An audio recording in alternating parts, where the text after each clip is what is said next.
দাম বেশি হয়ে গেলে যে মান ভালো হয় ব্যাপারটা এমন না। বর্তমানে ঈদের বাজার আমরা যেগুলো দেখতেছি এক একটা শোরুমে অনেক করে লাভ করতেছে। তারা এক একটা প্রোডাক্টের দাম রাখতেছে 4000 5000, এক একটা ফ্যান রাখতেছে আপনার 3000 4000। আমি অনেক সময় বুঝতে পারিনি আসলে ওরা কীভাবে কী করতেছে। যেমন আমি আপনাদেরকে এই ডেনিমটা দেখাই, সেম এই ডেনিমটা আপনারা শোরুম বিক্রি করবে 4000 3500, কিন্তু আমরা বিক্রি করি কত টাকা? মাত্র 1500 টাকা। তো আসলে 1500 টাকা সেল করার পরে অবশ্যই আমাদের প্রফিট থাকে না? অবশ্যই প্রফিট থাকে। আমরা দোকান ভাড়া দিতেছি, আমাদের স্টাফ, আমরা নিজেরা থাকতেছি, তার মানে আমরা তো প্রফিট করতেছি। তাহলে ওরা কী করতেছে এগুলা?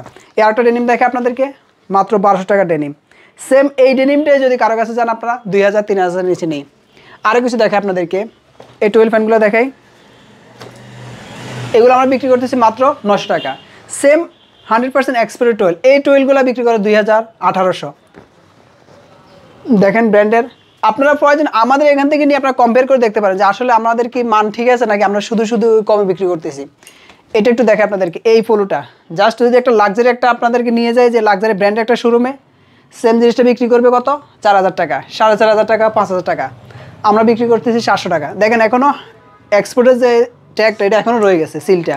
তো এগুলো 100% এক্সপোর্টের কিউসি করা মালগুলো আমরা বিক্রি করতেছি 600 700। আমরা টি শার্ট বিক্রি করতেছি, আমার গায়ে টি শার্টে বিক্রি করতেছি 350 টাকা, সেম টি শার্ট বিক্রি করে 800 টাকা।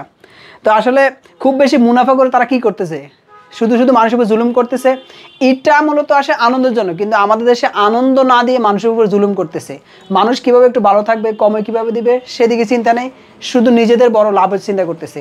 তো আলহামদুলিল্লাহ ফেসকু ফ্যাশন ইনশাআল্লাহ আপনাদের জন্য অলওয়েজ রিজনেবল প্রাইসে রাখবে। আর আমরা যতই বড় ব্র্যান্ড হই না কেন আমরা আমাদের এই প্রাইসটা ধরে রাখবো, কম দামে ভালো জিনিস দেওয়ার চেষ্টা করব। ধন্যবাদ।